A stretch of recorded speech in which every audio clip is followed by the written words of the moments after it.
Hello sa mga Aries at about ito sa inyong pag-ibig. Okay? Kung kayo ay nasa pag-ibig is titingnan natin ang inyong love reading. Mga Aries na umiibig. Mapag-ibig na mga Aries, guys. Tingnan natin. I need one message dito, guys, sa inyong pag-ibig. Uy, gusto niyo lumabas sa inyong pag-ibig is honeymoon is here. Okay.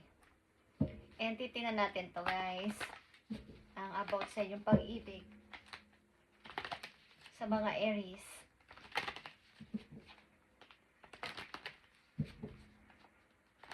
Sa mga Aries na umiibig o pumapag-ibig is itong inyong message o dapat ninyong malaman.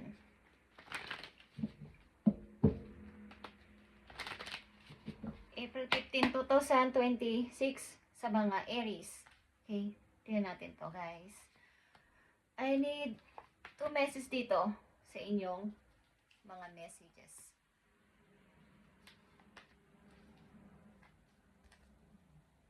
Okay. Ito ay 3 of Cups, guys. Something, masaya kayo. Masaya kayo sa parang company ng inyong parang circle of friends is meron at may konting minsan salo-salo o event kayong dinadaluhan, guys. Okay? Tingnan natin ang pag-ibig ninyo. Andito ang free yourself. Sa ilang Aries na nandito is it's time to take back control of your life. Bakit ito nandito? Itong message na to is nandito ang kasagutan sa inyong free yourself. Siguro, ang ilan sa mga Aries na nandito sa reading, sa message today is, kailangan nyong ibalik ang inyong energy o control sa inyong sarili. Ang ilan sa inyo siguro ay nakokontrol ng inyong partner or nawawala na ng time sa inyong sarili, guys. Okay? So, yan ang unang message sa mga Aries about sa inyong pag-ibig. Free yourself. Andito ang Hierophant and the Strength. Okay, guys. So, ito ay may kaugnayan talaga sa buhay mag-asawa. Okay? May usapin kayo, buhay may asawa. Sa mga Aries na nandito sa free yourself is kailangan yung ibalik.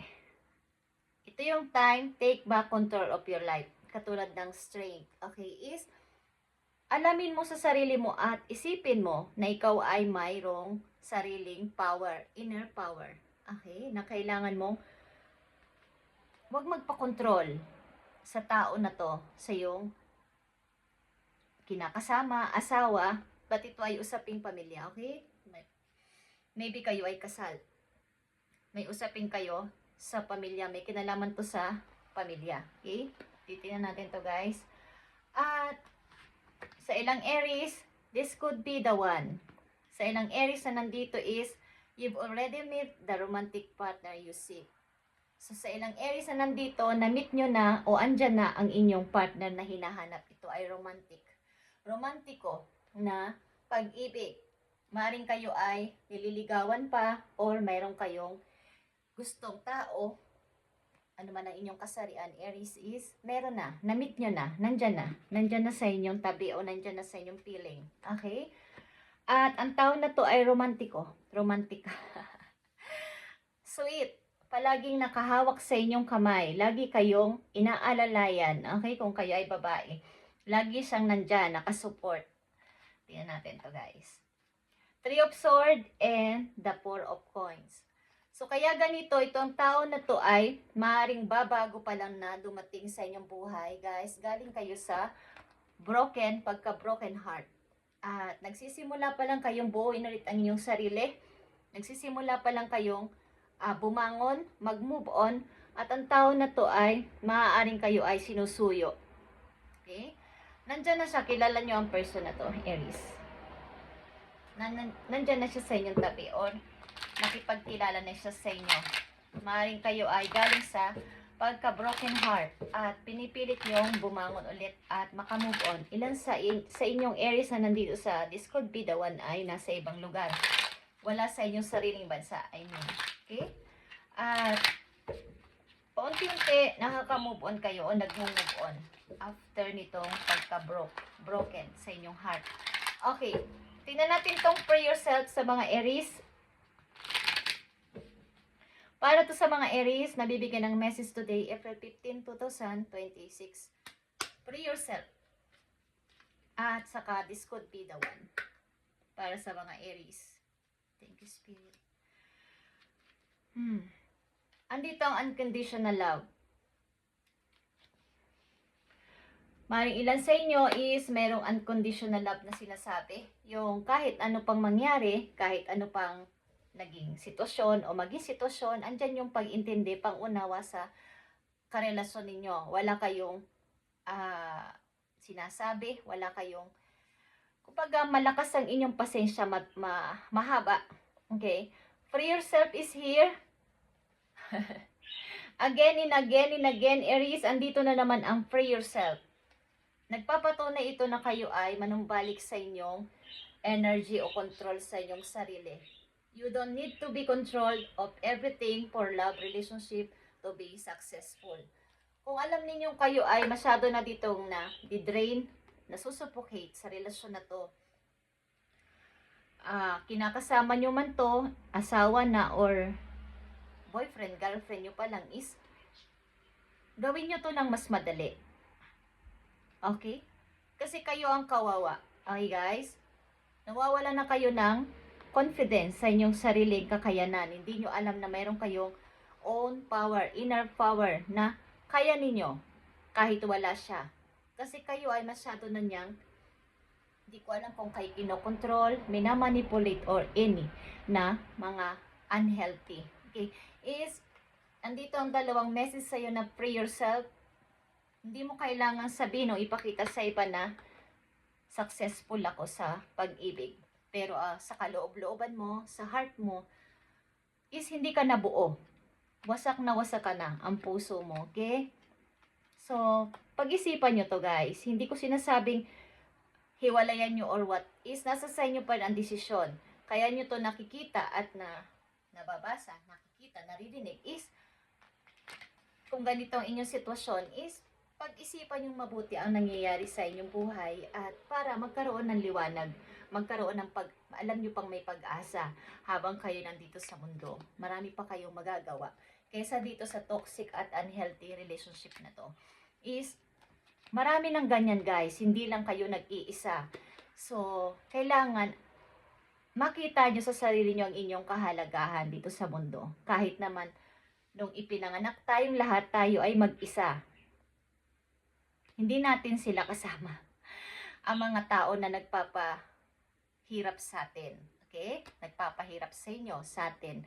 Kung kayo nasa unhealthy relationship, hindi nyo siya kasama nung pinanganak siya. So, pag-aralan nyo, maging mag-isa dahil kayo ay mayroong sariling kakayanan. Kung nandito kayo sa sitwasyon na kayo ay sobra ng inaabuso, emotional man yan, physical, or sa inyong spiritual. Okay, is wala nang pag-asa. Ito is tigilan na. Okay guys? This could be the one is here. Let go of the need to control. Allow the situation to unfold naturally. Kumbaga itong nangyari sa inyo na to is pakawalan mo na. Okay? Kung kayo ay unti-unti na nag-move on at andito pa din yung control nyo sa sarili nyo na kahit may dumarating na bagong tao sa inyong buhay, gusto kayong bigyan ng pag-comfort, safe kayo sa person na to is, papasukin nyo, okay? Open your heart to love again, Aries. At pakawalan na to. Kasi mananatili kayo dito sa lungkot at pagka-hate. Okay? So, ito yung pag-isipan at para to sa inyo, guys. Tingnan natin ang message sa inyo, Aries. Sa mga Aries na nandito sa reading today. April 15 is bigyan ninyo ng kahalagahan ng inyong sarili at hindi pa huli ang lahat. Maraming tao sa mundo. Okay? May mga kanya-kanya tayong sitwasyon. may kanya-kanya kayong sitwasyon sa pag-ibig, pero pag alam niyo na kayo palit-ulit na sinasaktan at hindi na normal, is tigilan nyo na guys, sapagkat sayang ang inyong energy, sayang inyong buhay sa pagtitiis na meron pa namang pag-asa. Okay guys, tingnan natin Aries ang message pa para sa inyong sarili. So, andito ang focus on here or now. Okay, focus on here and now. Ibig sabihin yung mga andyan na tao, sinong tao, kaibigan, kapatid, or what na mahalaga sa inyo. Sino yung laging andyan? Kasintahan nyo man o asawa nyo man. Kung sino ang andyan sa inyong tabi at lagi nyo kausap, karamay, good and bad na situation is sila, doon kayo mag-focus. Doon kayo tumingin, sila ang pahalagahan ninyo at wala ng iba pa, Aries. Okay? Huwag na kayong magpalingon-lingon pa.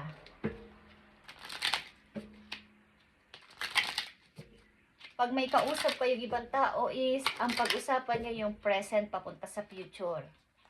Kung may pag-usapan man kayo galing sa past is, kumbaga wala na yung pain, wala na yung hurt sa puso. Pag-uusapan na lang. So, doon kayo mag-focus kung ano yung andyan at ano yung paparating guys, na maaaring paparating. Yung posibilidad na paparating sa inyo. Okay. Tingnan natin ang paalala sa inyo, Aries. Paalala sa inyo. Thank you. So, andito ang 10 of Cups guys. Ito ay happy family. Okay. Bouquet of flower as absolute indication of long and happy life, guys. Maring meron sa inyong mahilig magbigay ng flower, guys. Okay? Ito yung nag-i-indicates na andyan yung masaya kayo sa piling ng tao na to. Okay? If children are nearby, extraordinary honors and fame. Kung malapit kayo o nasa malapit ang inyong mga anak guys, andito yung, kumbaga tagumpay. Nararamdaman nyo yung parang extraordinary na kasiyahan, feelings, at fame. Okay, tagumpay, kasikatan guys. Okay, kung kayo ay nasa malapit sa inyong mga anak o malapit kayo sa inyong mga anak o malapit kayo sa inyong mga anak, andyan yung tagumpay. Pakiramdam na buo ka. Pakiramdam na masaya ka. Okay, Aries. Tingnan natin ang mangyayari dito sa Free Yourself. And this could be the one, Aries. I need message sa mga Aries dito sa Free Yourself.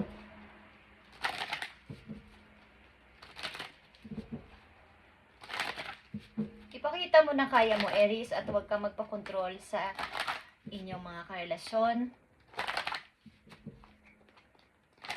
Alamin ninyo ang inyong kakayanan at kahalagahan sa inyong sarili.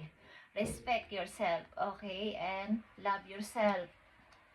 Kasi the more na love mo ang iyong sarili at pinapahalagahan mo, pinapakita mo lang sa tao na yon, asawa nyo man yan o kasintahan, na ikaw ay galang-galang, respeto. Hindi kanya pwedeng i-treat ng ganon-ganon lang.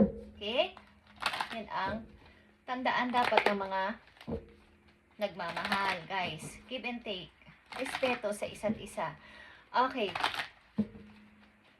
So, tingnan natin tong Free Yourself sa mga Aries. Free Yourself. Thank you, Spirit. This could be the one. Ito ay bagong person pa lang na dumating sa buhay nyo. This could be the one. Yeah, guys. Kayo ay nagsisimula pa lang ng bagong uling buhay o pag-ibig. So, mga bagong pag-ibig talaga is paparating. Bagong tao, I mean. Okay, free yourself. Nakita nyo tong 10 of Swords. Free yourself, Aries. Ito ay pagka mabigat na. Parang maaaring may nagtaksil sa inyo o may nagbigay ng masakit. Na ito ay 10 of Swords. Katalikod kang pagsaksak ito ng 10 swords sa inyong likuran. Guys, kung pakiramdam nyo yung 10 sword. Okay, espada na sinaksak ka patalikod. Ibig sabihin, sobrang sakit at maaaring hindi ka makabangon sa sobrang sakit. Okay? So, ipakita mo na kaya mong bumangon. After ng 10 of Sword, papasok ang Ace of Sword. Matuto kang maliwanagan at makita ang totoo sa sitwasyon na to at matutong bumangon. Magugulat ang tao na to sa iyong kalakasan, sa iyong pagtitiwala sa iyong sariling kakayanan. Magugulat siya at hindi ka na niya matitinag. Okay? So, andito, this could be the one. Princess of Coins ito, guys. Okay. Maaaring ang tao na to ay workaholic. Okay? Palatrabaho. At maaaring ito ay nasa 30s pataas, guys. Okay? At bata pa to, nagtatrabaho na. Palatrabaho talaga. Ang isip niya is magtrabaho na magtrabaho. Guys, ang person na to na this could be the one para sa'yo is maasahan mo to sa lahat ng bagay. Okay? Maring pareho kayong laging busy ng person na to. Di ko alam kung ito ay nasa nakilala mo sa trabaho or makikilala mo sa trabaho. Aries. Okay. So, tingnan natin pa ang message for you, Aries. Ngayong April 15. Free yourself, Aries, at ipakita mo na kaya mo bumangon dyan, mag-move on.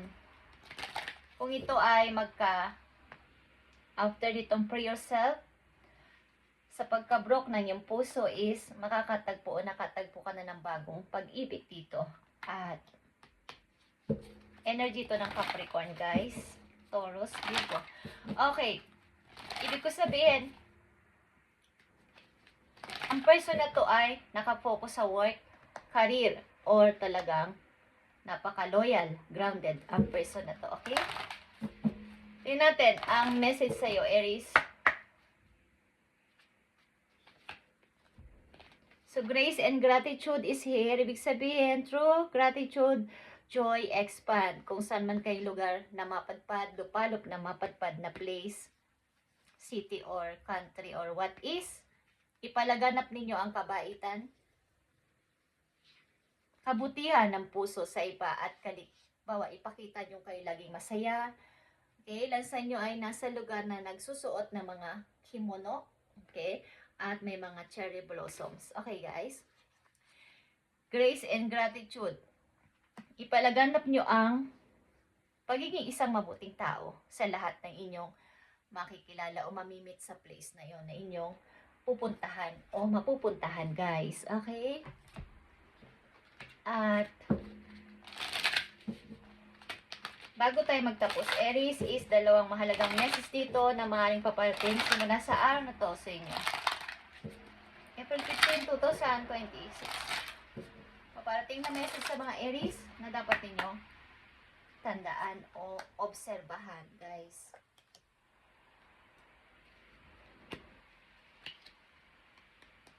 So, andito ang 5 of Cups, guys. Maaring kayo may mga iniisip-isip sa ngayon sa inyong sitwasyon o may mga idea pumapasok sa inyong utak is i-balance nyo kung ano ang dapat nyong piliin, guys. Huwag kayo magduda sa inyong mga naiisip o naiisipang idea at tingnan mabuti, alin ba talaga ang nakakapagpasaya sa akin. Okay? Aries, Ace of Pentacles is here and 8 of Cups. Okay, guys.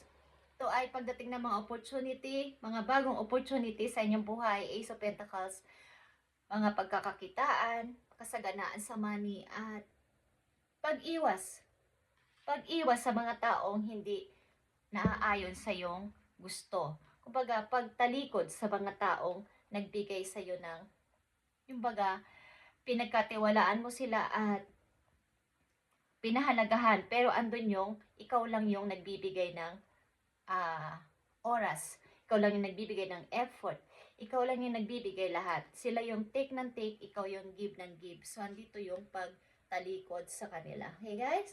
At kagandahan dito is mga opportunity, paglago sa money is paparating sa inyo, Aries. At kung kayo may mga iniisip na bagong idea, nagtatalong inyong mga isip, left and right is pakiramdaman nyo ang inyong gusto at maaaring magiging masaya kayo dito, okay? At nandito din ang King of Cups, guys.